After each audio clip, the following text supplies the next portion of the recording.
Thank you guys so much for being here with me today on my YouTube channel for another video. So like I said in the intro, this one's gonna be a little bit of a different video today. What I decided to do was just go through from the goalkeepers all the way through to the forwards, just to see kind of where the FPL community are sitting with different picks right now, just to see, if we're all kind of looking at the same thing or if there's a lot of variation between different picks. So hopefully this video will be quite informative. We'll go through position by position, just sort of give some pros and cons for both and just see where the general consensus is after a week of having the game live, just to see where everyone's heads at. Obviously, this is probably going to change, before the deadline, but it's a good way just to see where the sort of community's initial first thoughts are. It is worth me saying though that this team is worth way over the budget, so don't worry, you can't afford this team. We're just solely looking at different players for different positions just to see kind of where everyone's at right now.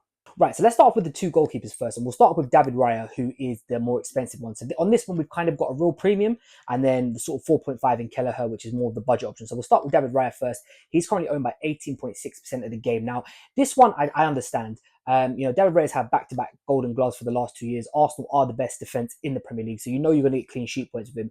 They do have a little bit of a tricky start though, however. Man United leads up first. You'd probably expect one of the two games to be a clean sheet, maybe possibly both of them. It's the sort of four that follow that after. They have Newcastle, they have City, they have Forest, they have a real sort of difficult start to the season. So on the one hand, I get it, for the people who like just having a set and forget keeper, just want to put their man in and just leave him. I understand it.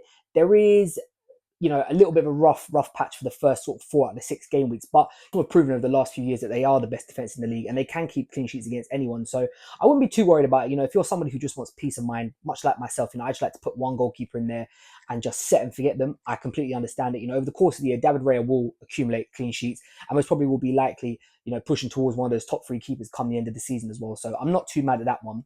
Kelleher, on the other hand, this one to me personally, I'm a little bit surprised at. So he's currently owned by 32% of people. Now, I'd imagine most people are sort of using him as a 4.5 million rotation pairing. So, I think with goalkeepers, there's sort of 2 strategies. Either you go for a premium like a Raya, an Allison, a Cell, someone like that. You just leave them in there and forget them with a really cheap goalkeeper on the bench.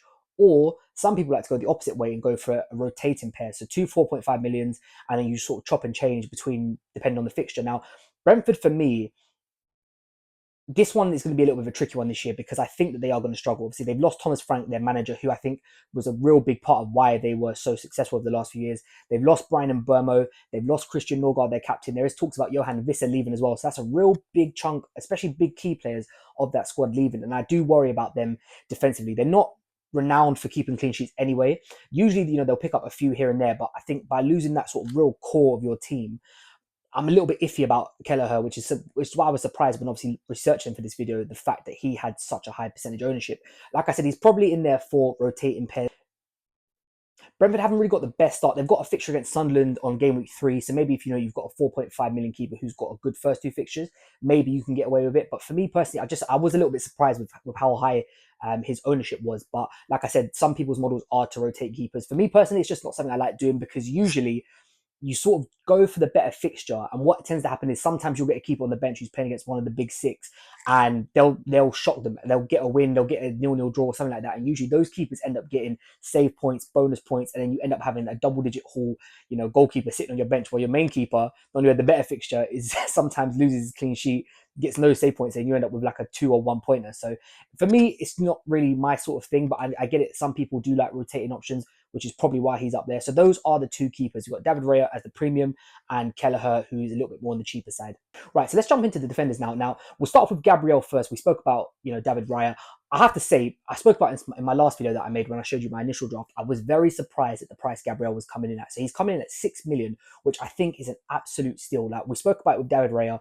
Arsenal will keep clean sheets throughout the course of the season, no doubt about it. But the thing is, Gabriel will also score goals from corners. He's very, very threatening from set pieces, whether it's free kicks, corners, indirectly, it doesn't matter. Like he's just so good and so useful for them, which is why when Trent left, obviously he was the biggest premium defender there at 7 million. So I thought, there'd be a few of them, maybe a Gabriel, a Saliba coming in at sort of 6.5, but FPL haven't done it. They put them all at a base 6 million. So currently owned by 26.4%. I do imagine that number to go up. I think maybe the problem is obviously Arsenal got a little bit of a tricky run to the start of their season. So maybe some people have been put off by that. But for me personally, he's one of those players that is just a set and forget, because even in the difficult games, he can still get you points through a set piece, through a corner, but also now with the defensive contributions as well. Not that Arsenal are going to get dominated much, because obviously most times you'll see them having a lot of the ball, which means Arsenal aren't doing too much defending. But extra added thing to look at for defenders, especially centre halves as well. So yeah, Gabriel for me, I completely understand this. He is in my main team as well. Jeremy Frimpong up next. Again, another man who's coming in at 6 million. He's owned by 28.5% of the FPL community so far. And this one I do understand. I think I've watched him a few times in preseason already, and he has looked good. He's looked very attacking down that right-hand side. Obviously, Liverpool, naturally will keep clean sheets just because they've got a better squad than most others. So there will be games that they just sort of run through and they'll pick up the clean sheet. I think Frimpong, obviously the upside of him is getting the assists, and he has looked very attacking down that right-hand side. Will he play all the games? Conor Bradley is a very good right back in his own right. So I think, it's hard to say that guaranteed he's going to start. I do think he'll play more often than not, Jeremy Frimpong. I think when you're bringing someone in to replace Trent, he's probably going to be the starter. However, like I said, it wouldn't surprise me if there were games that Conor Bradley was maybe more suited to, or maybe come in. But I think right now a lot of people have got him down, as a nail-on starter, and that reflects in his percentage ownership. So yeah, they're the two first up. Another 6 million defender. Again, it looks like a lot of people are sort of going for the premium defenders who have upside, and that is Rayan Ait-Nouri. Now, this one I really do like. So I spoke about him in my previous video, where we all know how good Ait-Nouri is going forward. We know if he goes forward, he's going to get attacking returns. Obviously, being a part of City now, there's a lot more chance that he's going to get clean sheets as opposed to when he was at Wolves. I think the big thing about him is, and we spoke about this before, is he going to start all the games? Is Gavardio going to play some games at left back? If I had to hazard a guess, I don't think so. I think Gavardio and Diaz will probably be the set and forget centre backs, because it doesn't look like City are going to sign anyone else there. And I think that probably is their best duo in the centre. And I think the freedom that Ait-Nouri could get down that left-hand side could be very crucial. Now, City have got a much better start to the season than a lot of the other teams around them. Better than Arsenal, better than Liverpool, better than Newcastle. So I am expecting to see attacking returns from Ait-Nouri. I'm expecting him to go forward. And that, for me, is why I've got him in personally on my main account, but also reflects at his 24... It reflects in his 27.5% ownership as well at the time of me recording this video. So the first three premiums on the list are all 6 millions. People obviously spending big on defenders. Obviously, there's a little bit more budget this year, as I said, because of the likes of no Trent. But those are the first three up for our defender category. The last two I'm going to do together, because there's a reason why I'm going to do this. So Aaron Wan-Bissaka in at 4.5 and Ezri Konsa in at 4.5, both above 20% ownership at the time of recording. Now, I spoke about this in my first draft, a couple of days ago. These two rotate so nicely together. If you're looking for a defensive pairing, maybe a fourth defender to rotate in and out, West Ham and Aston Villa fixtures go hand in hand, which is why I think you've seen both of them, above 20% ownership. I think neither of them are sort of nailed on for clean sheets. I think, you'd probably be looking towards Aston Villa more, but Aston Villa haven't really strengthened this year. There's still a lot of talk about, is Emi Martinez going to be there? Is he not going to be there? But I just think that with the way West Ham and Aston Villa rotate fixture-wise, having both Ezri Konsa and Aaron Wan-Bissaka on there, you can start one week, bench the other one the next week, and then just chop and change depending on who's got the better fixture. I think when I looked at it last time, they have 6 promoted games in the first 12 between them. So half their games between them two are going to be against promoted opposition, which is always a good stat to have. So I'm not surprised that these two are up there, as 4 and 5 for the highest defensive ownerships. I think that will probably carry on rising. Obviously, as we get closer to the deadline, more people will make teams. But yeah, that is our defense so far. So those are the top 5 most owned players in FPL for defense. Let's get on to the mid. Okay, we'll start off with the two Liverpool boys, and the first one up is Mo Salah, coming at 14.5 billion this year. I think it might be his most expensive price ever. He's currently at 57% owned, which again, I could probably see it rising. Obviously, the more people start making accounts, more people will jump on Mo Salah.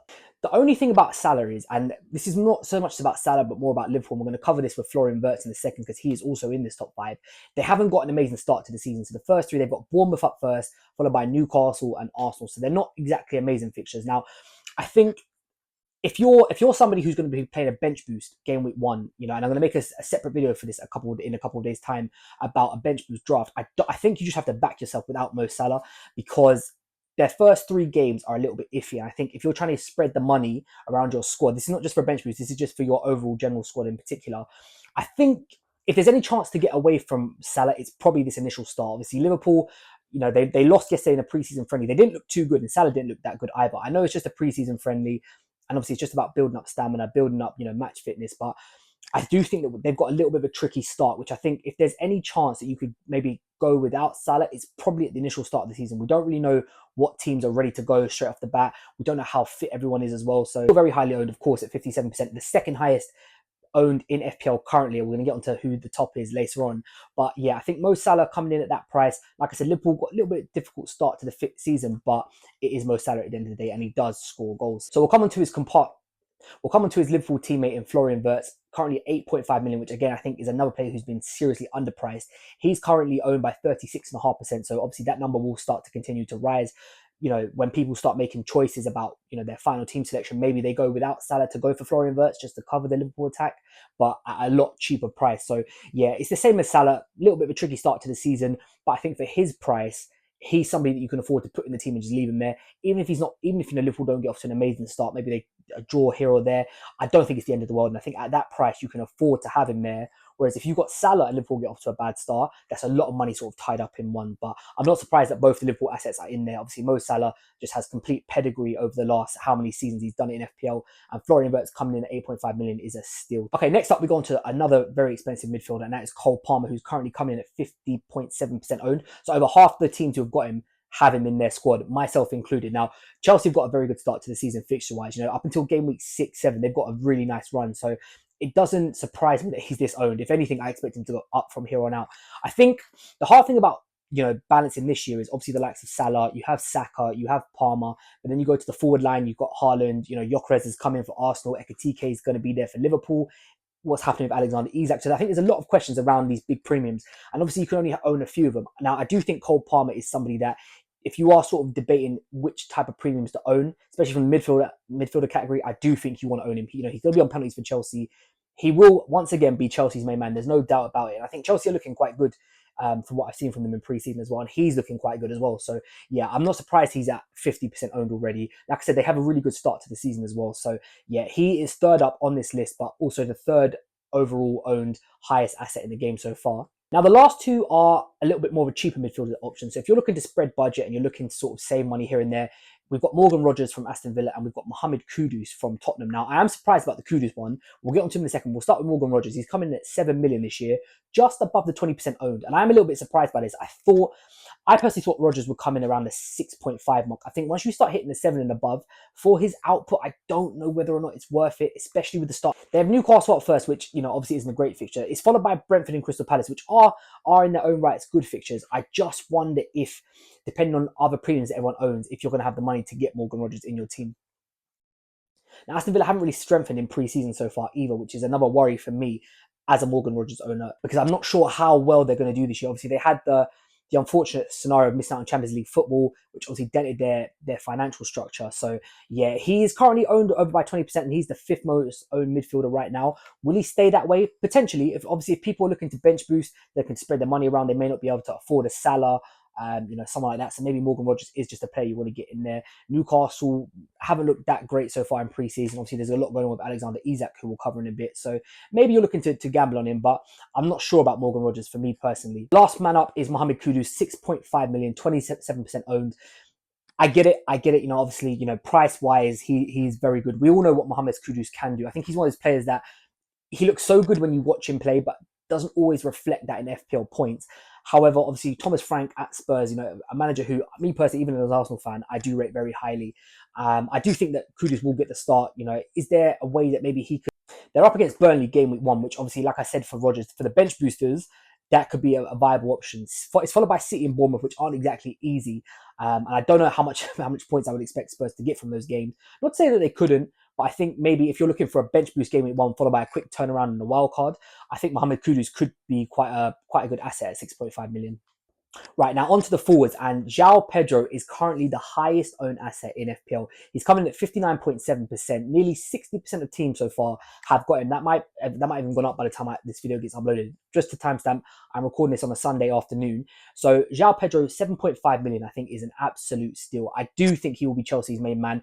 I don't think they'll sign another striker. I think Delap will probably be on the bench. João Pedro will be the starter. He had a great last few games for Chelsea at the Club World Cup as well. He came in straight from Brighton, went straight into that tournament, and he really did hit the ground running.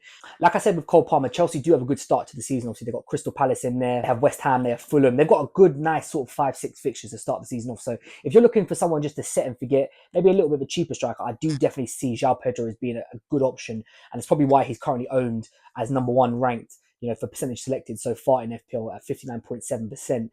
That is the reason why he will get chances in this Chelsea team, no doubt about that. He has got off to a good start in pre-season with them, so I think I think a lot of people, especially towards the deadline, I see that percentage going up to maybe the 65, 70% by the time we get there, just because, you know, the value that he holds, but also Chelsea have probably got one of the best starts out of everyone. Next up is Alexander Isak. Now, this is the controversial one. So he's currently coming in at 10.5 million. And to my surprise, he's owned by 36% of players. Now, I do think that because FPL has only been out for the first week, I think a lot of people would have made their team, will probably end up leaving it for a couple of weeks and then come back maybe the last sort of week and a half, 2 weeks before the actual start to the game.